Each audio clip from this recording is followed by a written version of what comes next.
Comienza Historia de la Iglesia. Un programa dirigido por Alberto Bárcena.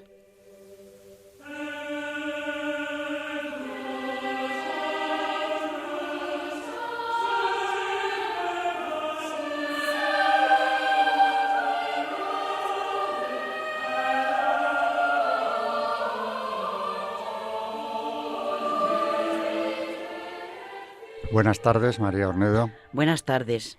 Buenas tardes, Carmen Turdemontis. Buenas tardes. Y buenas tardes a todos los oyentes de Historia de la Iglesia en Radio María. Un programa más, después de ya varios años.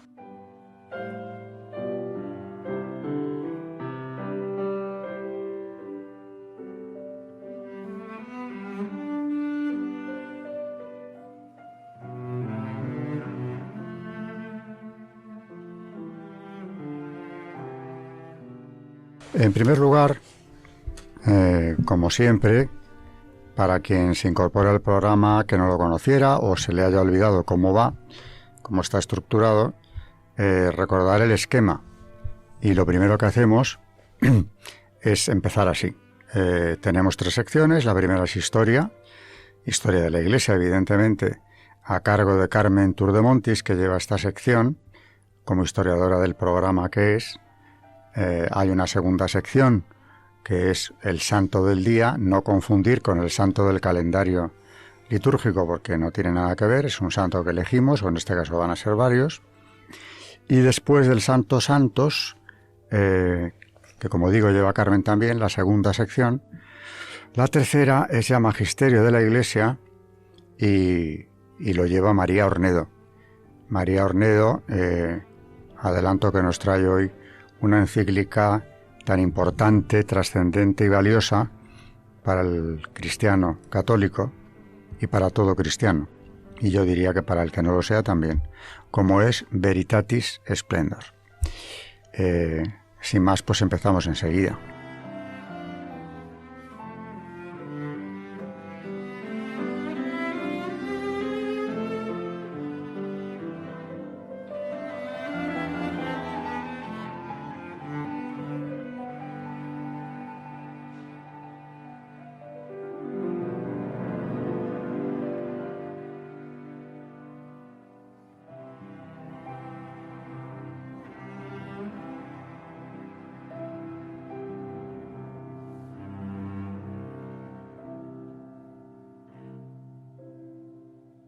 Bueno, en la parte primera, en la primera sección, que es Historia, Carmen va a continuar con un tema que venimos desarrollando hace tiempo, antes del cambio de horario, por supuesto, mucho antes, que es la Guerra de la Vendée, donde se produce una serie de martirios colectivos e individuales de una crueldad extraordinaria, llegando a un verdadero genocidio nunca reconocido, naturalmente, por la República Francesa. No puede, se siente incapaz de reconocer este genocidio, y por eso el autor de la tesis doctoral que cambió la historia, Reynald Césaire, autor de la Vendée, 20 años más tarde de la tesis doctoral, publicó otro libro que me acaba de hacer llegar, todavía no lo he empezado, pero estoy deseando hacerlo, que es, hablando ya del memoricidio, es un ensayo, el memoricidio de lo que pasó allí. El memoricidio, es decir, matar la memoria de aquellos mártires de la Vendée. Eso es lo que ha ocurrido. En Francia han procurado no hablar de esto más que lo imprescindible. Hay muy pocos mártires de la Vendée que hayan sido ya canonizados, una cantidad insignificante si tenemos en cuenta que fue un pueblo mártir en un porcentaje terrible, y son miles y miles, pero es lo que hay. De todas formas, en ese martirio colectivo, porque fueron asesinados hombres, mujeres y niños, por el hecho de ser vandeanos resistentes a las leyes de la República, anticristianas, anticatólicas, para ser más concretos, dentro de eso también hoy Carmen se va a centrar, aunque ya hemos hablado de este tema más veces, en la persecución religiosa contra los clérigos, que naturalmente fueron el grupo más perseguido, más castigado, acorralados, llegando a poner precio a la cabeza de los sacerdotes para cualquiera que los cazara, literalmente. Y nos va a hablar hoy precisamente de esto. La persecución contra el clero, no creo que hoy acabemos con esto, pero en cualquier caso vamos a empezar con ello. Hay mucho que decir. Seguimos teniendo como referente la gran obra de Reynald Césaire, La Vendée Vangée. No se ha publicado en español, siempre encuentra trabas esta obra decisiva, pero cambió la historia y la historiografía, porque de hecho también lo he dicho aquí, a partir de la aparición de este libro, pues se ha creado una escuela revisionista sobre la Revolución de historiadores franceses, que es lo más interesante. Así que Césaire no hizo carrera académica, como le profetizaron sus amigos, pero sin embargo ha cambiado la historia de Francia, y eso ya no tiene arreglo. Así que empezamos con la persecución religiosa, y en cuanto a documentación, lo principal que está manejando Carmen ahora es documentación de la tesis doctoral de Reynald Césaire. Pues seguimos con la Vendée y con la persecución religiosa, y recordar a nuestros oyentes que a lo largo de todos estos últimos programas ha quedado clarísimo que la persecución religiosa se inició con la Revolución. Un movimiento, recordamos, decidido al desmantelamiento de la Iglesia, como uno de sus principales objetivos. Tal persecución, como hemos visto, fue lo que desencadenó las primeras revueltas en la Vendée, a partir de la aprobación de la Constitución Civil del Clero, la ley que venía a crear un cisma en la Iglesia francesa, denunciado y condenado por el Papa. El apego a los curas refractarios y el correspondiente rechazo a los juramentados en toda la región forma parte de la historia de aquella guerra.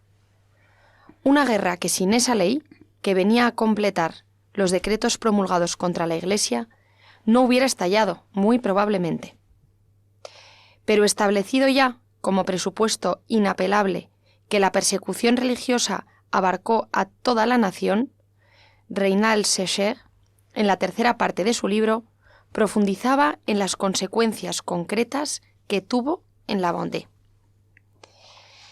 llegando a una primera conclusión, basada en la estadística y el análisis del resto de fuentes primarias de la historia. El clero vandeano fue diezmado durante la guerra. Ponía como ejemplo el caso de la Chapelle-Basmer, la villa que tan a fondo estudió. Allí, en vísperas de la Revolución, de los 6 sacerdotes en cargo y los 9 nativos, 8 murieron en la tormenta y 2 en el exilio. Los supervivientes, mayores y gastados, sin embargo, van a conseguir reconfortar y reconducir a su rebaño a la paz. Afirmación que el autor pasaba a demostrar a continuación en el capítulo 4 de dicha tercera parte, que se llama La legitimidad del clero y su acción. Partía de un principio difícilmente discutible. Los revolucionarios siempre consideraron al clero como su enemigo número 1. En agosto de 1792, la Convención condenaba a la deportación a todos los sacerdotes que no hubieran prestado juramento de fidelidad a la Constitución Civil del Clero, así como a los que, por sus actos, hubieran ocasionado disturbios o cuyo alejamiento fuera solicitado por 6 personas domiciliadas en el mismo departamento. Los sacerdotes enfermos o sexagenarios no se verían afectados, pero deberían ser ingresados en la capital del departamento. Toda infracción sería castigada con 10 años de prisión. Nadie, medianamente ecuánime, dejaría de reconocer que aquellas fuesen medidas persecutorias, empezando por el propio rey, que decidió hacer uso de la prerrogativa concedida por la Constitución aprobada el año anterior, que le convertía en monarca constitucional, el derecho de veto. Fue su ruptura definitiva con la Revolución, lo que provocó el asalto perfectamente organizado y sobradamente anunciado, de las Tullerías el día 10 de aquel mismo mes de agosto, el final de la monarquía y el inicio de su recorrido hacia el patíbulo. Pero el gesto real fue totalmente baldío. Días más tarde se le había suspendido de sus funciones y poco después se instauraba la República. El decreto del 18 de marzo de 1793 iba más lejos. Condenaba a muerte a todo sacerdote detenido y sometido a deportación. Antes del exterminio de los vandeanos, se había decretado el de todo el clero fiel al Papa que pudiera encontrarse aún en Francia. Y pronto empezaron las matanzas, mediante la guillotina o las noyades. 84 sacerdotes en Nantes el 16 de noviembre de 1793. No fue simplemente un exterminio frío y sistemático. Vino acompañado de exhibiciones de crueldad verdaderamente sorprendentes en un país civilizado hasta entonces. Sécher publicaba en su libro algunos ejemplos de sacerdotes odiosamente tratados, como el abate Joseph Cosnot, titular del beneficio de la caballería en Montmisson. Detenido por los azules a finales de 1794, fue atado a la cola de un caballo, comenzando de ese modo un periplo de pueblo en pueblo hasta llegar a Ancenis, pasando por Saint-Herblain. Allí fue mutilado a sablazos y atado a una plancha que sus verdugos arrojaron al Loira. Desde las orillas los soldados se divirtieron afinando su puntería sobre él. El siguiente caso constituye un ejemplo de lo que podía sucederle a un sacerdote refractario que osara celebrar una de aquellas misas clandestinas de las que ya hemos hablado. El del abate Louis Jousset, refugiado en el Cellier, en su parroquia natal, que fue sorprendido mientras decía misa en el bosque vecino, sufriendo por ello una suerte peor aún que la del anterior. Después de sufrir horribles torturas que Sécher decidió no describir, le mataron y arrojaron sus miembros a los perros. Como vemos, los eclesiásticos, más que ningún otro grupo, fueron objeto de la vindicta pública, como escribió un autor citado por Sécher, J.R. Cole, que en su Petite Histoire de la Rochelle explicaba cómo la propaganda revolucionaria había hecho a los católicos que querían conservar su fe responsables de todos los males, por lo que siempre que se agravaba la situación del odio, con toda naturalidad, se dirigía contra sus pastores. Por eso, el inicio de la guerra de la Vendée vino señalado con un linchamiento de sacerdotes en la zona republicana. Después de la derrota del general republicano Marcet en Pontcharron, el 19 de marzo de 1793, los soldados llegados en desorden a La Rochelle exigieron, con el apoyo de la población, la cabeza de su jefe. Para distraerlos, el comisario del distrito, Grassou, dio la orden al procurador del municipio de liberar a 4 sacerdotes, bajo pretexto de enviarlos a la isla de Oléron. Otra vez vemos el recurso a las sacas de las cárceles para eliminar al adversario injustamente apresado, como había ocurrido a escala mucho mayor en las matanzas de septiembre de París. Solo que esta vez no se trataba únicamente de deshacerse de aquellos 4 curas, sino de utilizarlos para saciar las ansias de sangre de unos soldados derrotados y un pueblo desquiciado por la propaganda y los acontecimientos vividos en los últimos años, salvando de paso la cabeza de un general republicano amenazado por sus propios hombres. Apenas estuvieron en la calle aquellos 4 sacerdotes, la muchedumbre amotinada por el peluquero d'Arbelé se abalanzó sobre ellos, golpeándolos, y les forzó a volver a su prisión. Eso no hizo sino aumentar la furia de una muchedumbre ebria de sangre, que no estaba dispuesta a soltar ya su presa. Dice: los hombres golpean a golpes redoblados. Las mujeres agarran las cabezas para golpearlas contra el suelo. Otro se divierte haciendo pasar bajo el mentón de las mujeres una oreja ensangrentada. Un marinero abre un vientre con una navaja. Una mujer grita: «Esto vale más que el agua bendita». Los cadáveres son después arrastrados por el muelle, soportando siempre cantidad de golpes. Un tal Lionet blandía con sarcasmo pedazos de carne y un crucifijo. Todos los sacerdotes tienen la cabeza cortada, pinchada en horcas y paseada a través de la ciudad. El acta de defunción lleva la increíble mención: curas muertos, víctimas de una emoción popular. Al día siguiente, el 22 de marzo, otros eclesiásticos sufrieron la misma suerte. Sus despojos son cortados en trozos que se disputan los degolladores diciendo: «Tienes uno más gordo que el mío». En fin. Bueno, pues queda suficientemente claro que, por supuesto, las autoridades, ya lo hemos visto hablando de la Vendée, son quienes dirigen las matanzas. Es un caso clarísimo en toda la Revolución.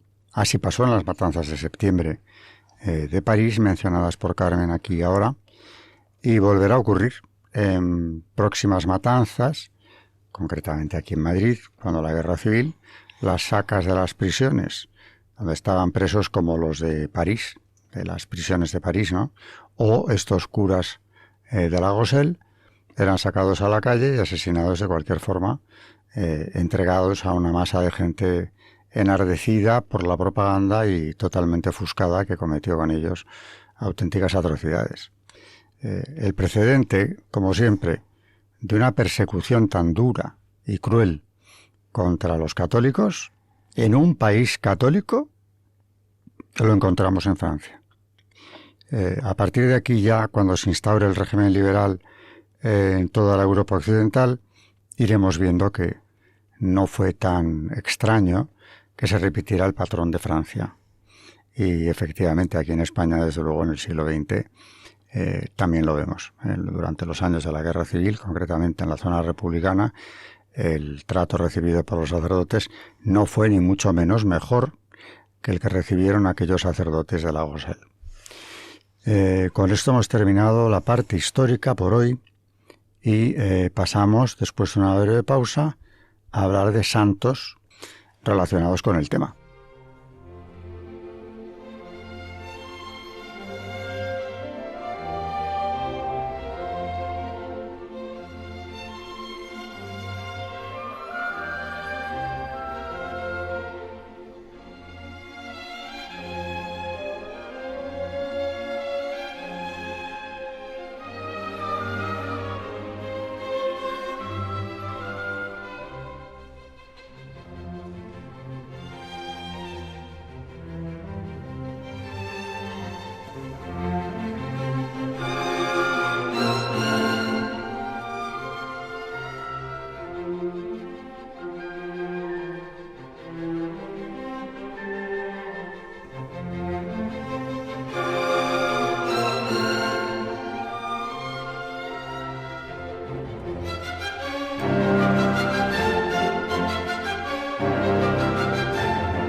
Están escuchando en Radio María Historia de la Iglesia, dirigido por Alberto Bárcena.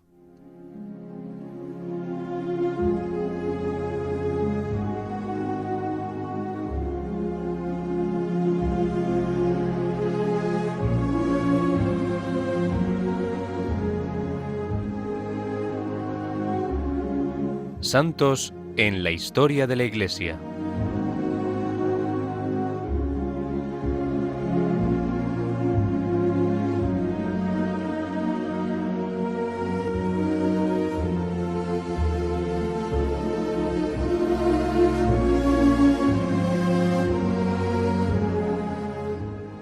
Hoy vamos a hablar de 3 carmelitas descalzas de Guadalajara. El día 21 de julio de 1936, el comandante de ingenieros Ortiz de Zárate convence al regimiento de aerostación de guarnición en Guadalajara para que se una a la sublevación militar, por lo que se declara el estado de guerra y la guarnición ocupa la ciudad, poniendo en libertad a diversos jefes que estaban en la prisión militar. Pero al día siguiente, vencida la resistencia del cuartel de la Montaña, sale de Madrid una columna integrada por unidades militares, Guardia Civil y de asalto, y numerosas milicias anarquistas que acaba con la resistencia de la guarnición de Alcalá de Henares y ataca, a continuación, a las fuerzas que defienden Guadalajara en el puente de la carretera de Madrid. Tras un primer ataque que es rechazado, las fuerzas atacantes logran penetrar en la ciudad mediante un movimiento envolvente, y la lucha concluye a las 7 de la tarde con el asesinato del comandante Ortiz de Zárate, que había sido hecho prisionero, y de un numeroso grupo de jefes y oficiales que se había refugiado en dependencias militares, quedando Guadalajara a merced de los milicianos victoriosos. Mientras tanto, en el convento de San José, de las Carmelitas Descalzas, existente en la ciudad, deciden abandonar la clausura. A este fin, salen del mismo las religiosas en varios grupos, vestidas de seglar, pasando la noche del día 23 al 24 en los sótanos del Hotel Iberia y en una pensión. Pero como quiera que eran muchas las alojadas, se decidió que las hermanas María del Pilar, Teresa y María de los Ángeles se refugiaran en otra casa de una familia conocida en la calle Francisco Cuesta número 5. El relato que les vamos a contar describe el martirio de las 3 religiosas y procede del libro de Montero, de Antonio Montero, Historia de la persecución religiosa en España, que a su vez acoge descripciones contenidas en el libro de Feraud García, 3 azucenas ensangrentadas de Guadalajara. Y dice así: caminaban tímidamente, temiendo ser sorprendidas y disimulando lo más posible. Pero tal vez esto sirvió de pista a un grupo de milicianos y milicianas que se divertían alborotadamente en plena calle. Fue una de las camaradas la que se dio cuenta y gritó: «¡Son monjas! ¡Disparad sobre ellas!». Aunque parezca increíble, su grito salvaje fue secundado sin dilación, organizándose un despiadado acoso contra las 3 pobres mujeres que huían despavoridas hacia la calle Francisco Cuesta. Pudieron entrar en el número 5, y aunque llamaron angustiadamente en 2 pisos, no pudieron encontrar a quienes buscaban. Viéronse, pues, nuevamente en la calle, a merced de los milicianos, que sin duda hicieron fuego contra ellas. La hermana María de los Ángeles fue la primera de las 3 en caer sobre el bordillo de la acera. Una de las balas atravesó su corazón y quedó exánime su cuerpo. Junto a ella, la hermana Pilar quedó tendida en un charco de sangre, profiriendo frases como «Dios mío, Dios mío». Lejos de provocar compasión, volvieron a disparar contra ella, y hasta la hirieron con arma blanca, dejándola el riñón al descubierto. Con el ruido de las detonaciones y griterío, se fue amontonando la gente. Un guardia de asalto, que también acudió, quiso poner orden. Increpó a los asesinos y procuró trasladar a la ensangrentada víctima a una farmacia vecina. Allí se vio que el caso era de muerte y que procedía con toda urgencia el traslado al hospital. Detienen el primer coche que pasa por la puerta. La reacción brutal del chófer vendrá a añadir una pincelada aún más negra al horrible cuadro. «Traédmela aquí», y yo la remataré, y pisa de nuevo el acelerador. El segundo intento da resultado, y poco después se la traslada en otro coche al dispensario de la Cruz Roja, entonces en la Plaza Merlasca. A punto estuvieron los que conducían la camilla de ser ellos mismos linchados a la puerta del establecimiento por otro grupo de milicianos que quería rematar a la víctima antes de que ingresara. Se impuso la autoridad de los guardias de asalto y pudo pasar Sor María del Pilar a unas manos humanitarias. La odontóloga María Carrasco la atendió como pudo, poniéndole hielo en la boca y dirigiéndole frases de aliento. A su vez, el director provincial de Sanidad se interesó sinceramente por ella, intentando darle ánimos. Pero una y otro estaban convencidos de que el desenlace era inminente. Acordaron, pues, trasladarla al hospital, limitándose en la Cruz Roja a cubrir las vendas a la herida. Ya en el hospital y en la cama empezó a recitar las jaculatorias que con toda dulzura iba surgiéndole una hija de la caridad, sugiriéndole: esta recuerda que las últimas palabras escuchadas a la ejemplar carmelita fueron estas: Dios mío, perdónalos, porque no saben lo que hacen. En lo que respecta a la hermana Teresa del Niño Jesús, ha de decirse que no recibió ningún impacto cuando dispararon sobre ellas, e instintivamente corrió a refugiarse a un portal de una casa próxima, y desde allí, a través de varias callejas, intentó entrar en el Hotel Palace, pero estaban a la puerta varios hombres que se lo impidieron. Siguió vagando aturdida hasta toparse con un sujeto que, adoptando un aire protector, le invitó a seguirle a las afueras, con ánimo, en apariencia, de librarla de sus perseguidores.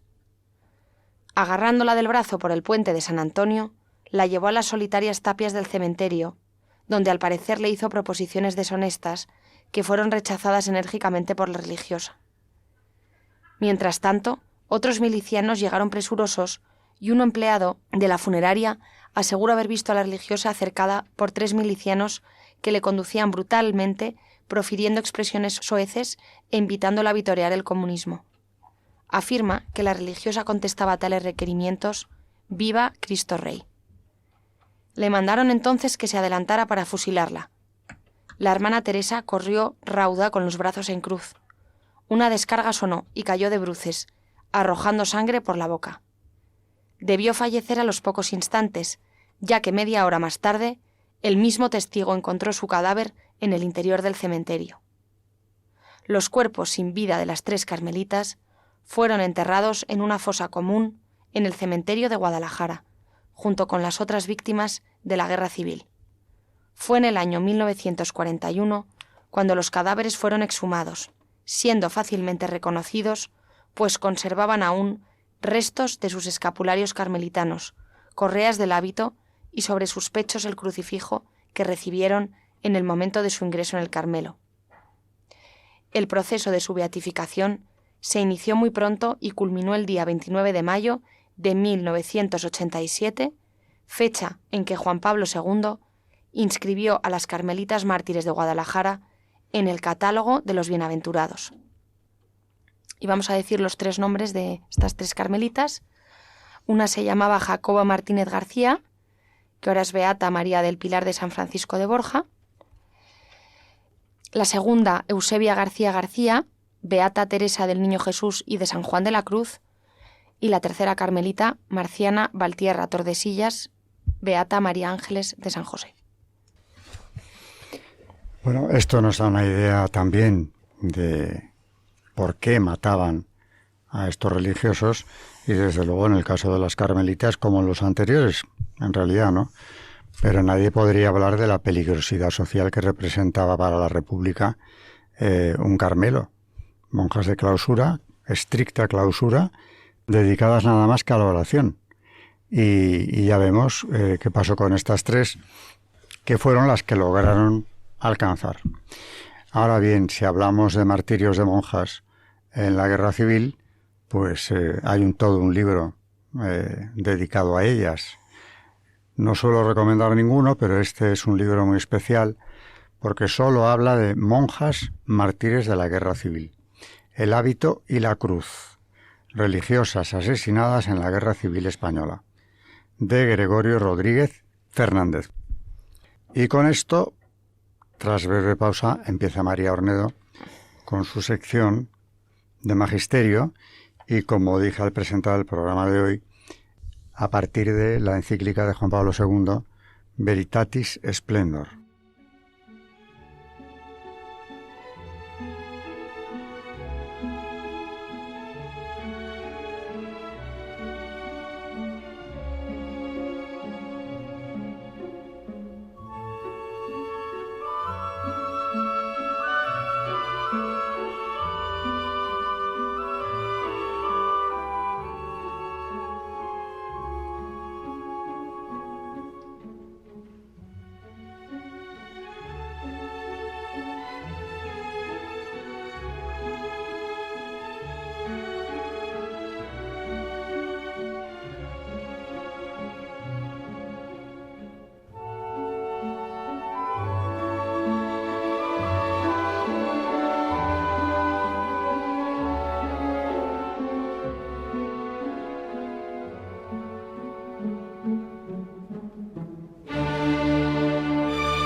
Están escuchando en Radio María Historia de la Iglesia, dirigido por Alberto Bárcena.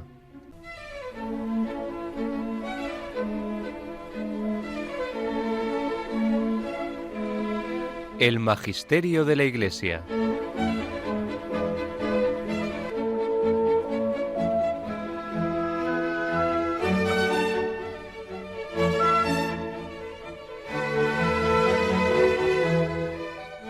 Traemos, como dice Alberto, hoy, dentro de Magisterio de la Iglesia, una encíclica de Juan Pablo II, Veritatis Splendor, en cuyo capítulo 3, titulado Para no desvirtuar la cruz de Cristo, entra de lleno en lo que significa el martirio, etc., después de haber oído a Carmen con los mártires que ha traído hoy al programa, estas 3 monjas de Guadalajara.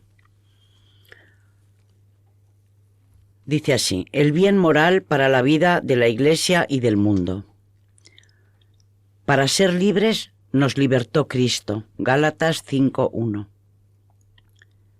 La cuestión fundamental que las teorías morales recordadas antes plantean con particular intensidad es la relación entre la libertad del hombre y la ley de Dios, es decir, la cuestión de la relación entre libertad y verdad.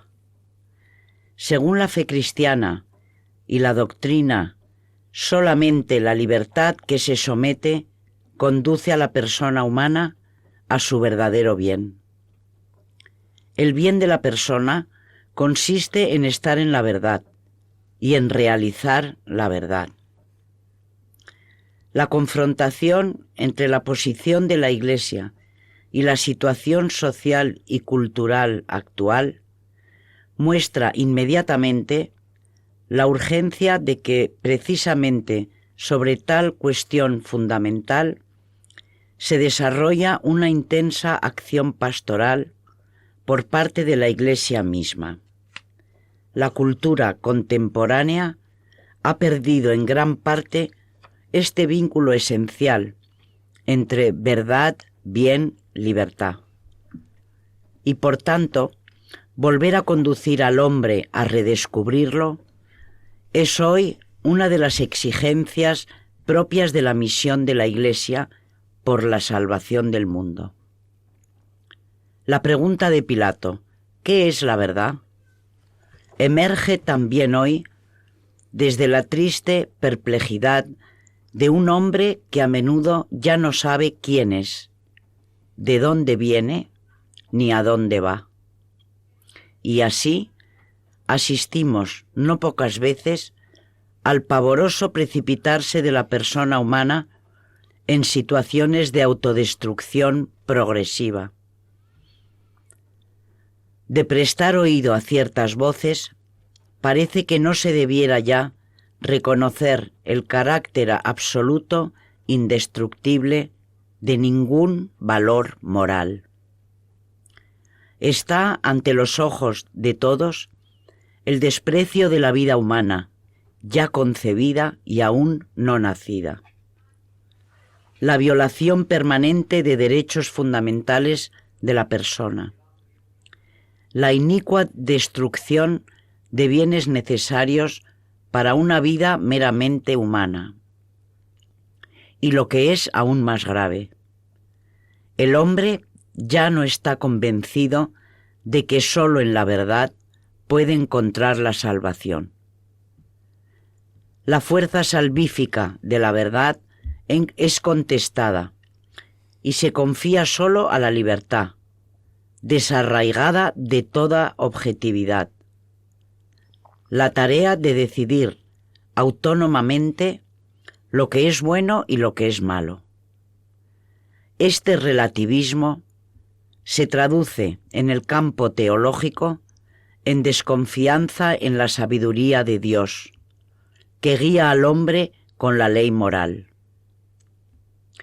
A lo que la ley moral prescribe se contraponen las llamadas situaciones concretas, no considerando ya, en definitiva, que la ley de Dios es siempre el único verdadero bien del hombre. La obra de discernimiento de estas teorías éticas por parte de la Iglesia no se reduce a su denuncia o a su rechazo, sino que trata de guiar con gran amor a todos los fieles en la formación de una conciencia moral que juzgue y lleve a decisiones según verdad, como exhorta el apóstol Pablo. No os acomodéis al mundo presente, antes bien, transformaos mediante la renovación de vuestra mente, de forma que podáis distinguir cuál es la voluntad de Dios, lo bueno, lo agradable, lo perfecto. Romanos 12:2. Esta obra de la Iglesia encuentra su punto de apoyo, su secreto formativo, no tanto en los enunciados doctrinales y en las exhortaciones pastorales a la vigilancia, cuanto en tener la mirada fija en el Señor Jesús. La Iglesia cada día mira con incansable amor a Cristo, plenamente consciente de que sólo en Él está la respuesta verdadera y definitiva al problema moral. Concretamente, en Jesús crucificado, la Iglesia encuentra la respuesta al interrogante que atormenta hoy a tantos hombres.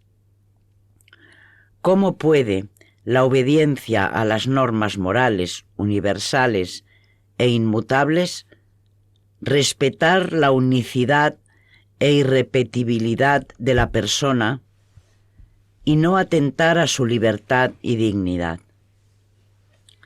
La Iglesia hace suya la conciencia que el apóstol Pablo tenía de la misión recibida. Me envió Cristo a predicar el Evangelio, y no con palabras sabias para no desvirtuar la cruz de Cristo.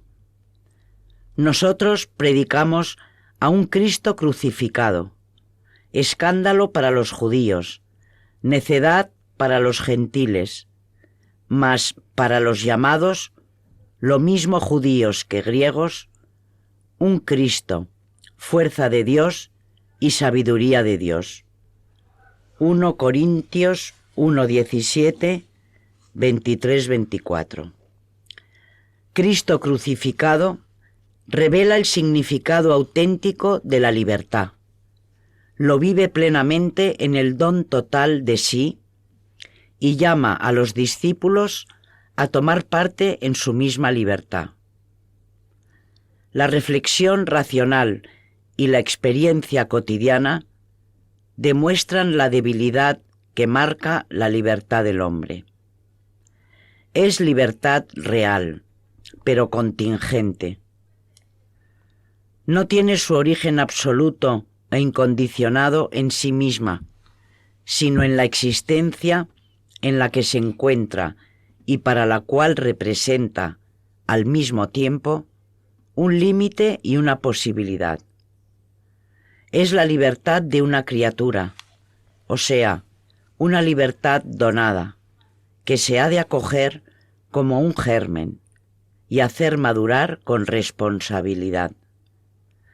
Es parte constitutiva de la imagen criatural, que fundamenta la dignidad de la persona, en la cual aparece la vocación originaria con la que el Creador llama al hombre al verdadero bien, y más aún, por la revelación de Cristo, a entrar en amistad con Él, participando de su misma vida divina.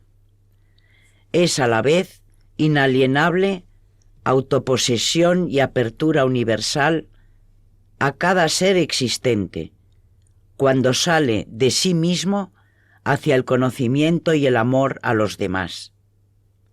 La libertad se fundamenta, pues, en la verdad del hombre y tiende a la comunión. La razón y la experiencia muestran no sólo la debilidad de la libertad humana, sino también su drama. El hombre descubre que su libertad está inclinada misteriosamente a traicionar esta apertura a lo verdadero y al bien, y que demasiado frecuentemente prefiere, de hecho, escoger bienes contingentes, limitados y efímeros. Más aún, dentro de los errores y opiniones negativas, el hombre descubre el origen de una rebelión radical que lo lleva a rechazar la verdad y el bien para erigirse en principio absoluto de sí mismo. Seréis como dioses. Génesis 3:5. La libertad, pues, necesita ser liberada. Cristo es su libertador. Para ser libres nos libertó Él. Gálatas 5:1. Cristo manifiesta, ante todo, que el reconocimiento honesto y abierto de la verdad es condición para la auténtica libertad. Conoceréis la verdad, y la verdad os hará libres. Juan 8:32. Es la verdad la que hace libres ante el poder y da la fuerza del martirio. Al respecto dice Jesús ante Pilato: para esto he venido al mundo, para dar testimonio de la verdad. Juan 18:37. Así, los verdaderos adoradores de Dios deben adorarlo en espíritu y en verdad. Juan 4:23. En virtud de esta adoración, llegan a ser libres. Su relación con la verdad y la adoración de Dios, se manifiesta en Jesucristo como la raíz más profunda de la libertad. Jesús manifiesta además con su misma vida, y no solo con palabras, que la libertad se realiza en el amor, es decir, en el don de uno mismo. El que dice nadie tiene mayor amor que el que da su vida por sus amigos, Juan 15:13, va libremente al encuentro de la pasión, Mateo 26:46, y en su obediencia al Padre en la cruz, da la vida por todos los hombres, Filipenses 2:6-11. De este modo, la contemplación de Jesús crucificado es la vía maestra por la que la Iglesia debe caminar cada día si quiere comprender el pleno significado de la libertad, el don de uno mismo en el servicio a Dios y a los hermanos. La comunión con el Señor resucitado es la fuente inagotable de la que la Iglesia se alimenta incesantemente para vivir en la libertad, darse y servir. San Agustín, al comentar el versículo del Salmo 100, servid al Señor con alegría, dice así: en la casa del Señor libre es la esclavitud. Libre, ya que el servicio no le impone la necesidad, sino la caridad. La caridad te convierta en esclavo, así como la verdad te ha hecho libre. Al mismo tiempo tú eres esclavo y libre. Esclavo porque llegaste a serlo. Libre porque eres amado por Dios, tu Creador. Eres esclavo del Señor y eres libre del Señor. No busques una liberación que te lleve lejos de la casa de tu libertador. De este modo, la Iglesia y cada cristiano en ella está llamado a participar de la función real de Cristo en la cruz. Juan 12:32. De la gracia y de la responsabilidad del Hijo del Hombre, que no ha venido a ser servido, sino a servir, y a dar su vida como rescate por muchos. Mateo 20:28.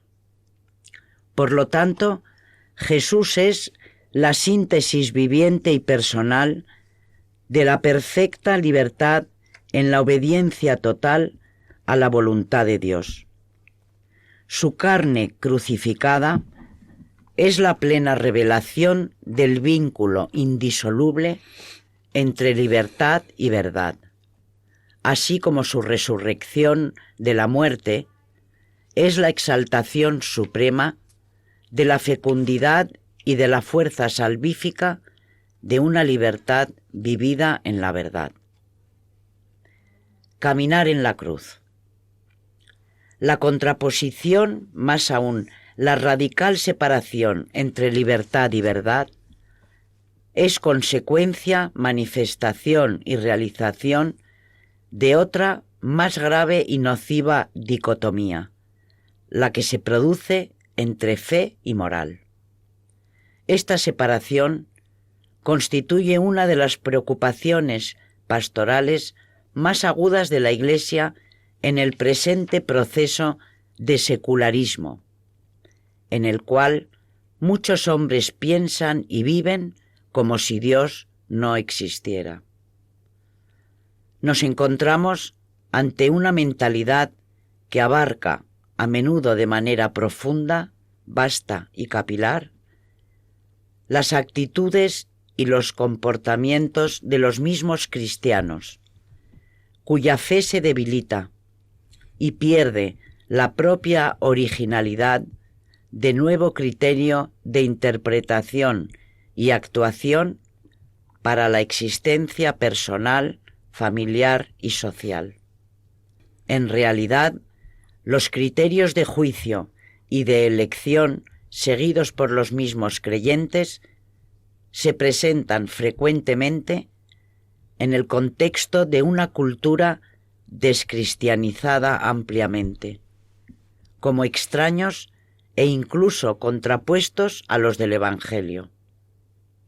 Es pues urgente que los cristianos descubran la novedad de su fe y su fuerza de juicio ante la cultura dominante e invadiente.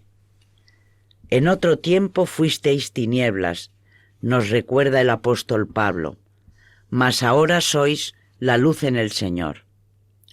Vivid como hijos de la luz, pues el fruto de la luz consiste en toda bondad, justicia y verdad. Examinad qué es lo que agrada al Señor, y no participéis en las obras infructuosas de las tinieblas, antes bien denunciadlas. Mirad atentamente cómo vivís, que no sea como imprudentes, sino como prudentes, aprovechando bien el tiempo presente, porque los días son malos. Urge recuperar y presentar una vez más el verdadero rostro de la fe cristiana, que no es simplemente un conjunto de proposiciones que se han de acoger y ratificar con la mente, sino un conocimiento de Cristo vivido personalmente, una memoria viva de sus mandamientos, una verdad que se ha de hacer vida. Pero una palabra no es acogida auténticamente si no se traduce en hechos, si no es puesta en práctica. La fe es una decisión que afecta a toda la existencia. Es encuentro, diálogo, comunión de amor y de vida del creyente con Jesucristo, camino, verdad y vida. Juan 14:6. Implica un acto de confianza y abandono en Cristo, y nos ayuda a vivir como Él vivió, o sea, en el mayor amor a Dios y a los hermanos. Bueno, este capítulo dentro de la encíclica Veritatis Splendor seguiremos el próximo día, porque ya estamos faltos de tiempo, con este capítulo y su referencia al martirio, que es a partir de ahora cuando más insiste el Santo Padre. Continuaremos el próximo día con esta encíclica. Muy bien, pero aquí ya María ha manejado conceptos, sacados de la encíclica de Veritatis Splendor, muy interesantes y contradictorios, difíciles de entender por una sociedad hedonista, mayoritariamente como es la de ahora, ¿no? Que la libertad está en la esclavitud de Dios, cumplir la voluntad de Dios es lo que nos hace libres, porque además es lo que nos garantiza lo que de verdad importa. Aquí hemos venido, lo repetiremos siempre una y mil veces, a unirnos con Dios. Y todo lo demás es nada. Con todo lo importante que sea lo que aquí hagamos, verdaderamente el fin del hombre es unirse con Dios. Por eso también en el Evangelio hay una frase que me estaba recordando ahora, lo oiga María, pero que es fundamental y que yo creo que nos tenemos que aplicar. Cuando dice: haceros un tesoro en el cielo, donde no hay polilla ni carcoma que roan los bienes, ni ladrones que abran boquetes y roben, porque donde está tu tesoro, estará tu corazón. O sea que todos los criterios del mundo, donde la libertad para muchos es el libertinaje, hacer exactamente lo que te da la gana en cada momento y pasártelo lo mejor posible, disfrutar en el concepto más materialista del mundo y de los placeres que te ofrezca. Y realmente no es eso. La libertad hay que emplearla para lo que Dios nos la ha dado. Y por supuesto no está reñida con los placeres del mundo siempre y cuando sean estos el resultado de unas vidas santas. Claro que hay placer en ocuparse de los demás, no solamente de la familia y seres queridos, sino de los demás, porque estamos hechos así. Lo queramos o no, somos imagen de Dios y estamos hechos para la donación, que es lo que llama Veritatis Splendor, nos ha ido introduciendo María en esta primera parte que va a desarrollar, hablando ya del martirio, en el próximo programa. Con esto hemos terminado prácticamente, así que gracias, María Ornedo. Muchas gracias. Gracias, Carmen Tour de Montis. Buenas tardes. Y buenas tardes a todos los oyentes de Historia de la Iglesia en Radio María.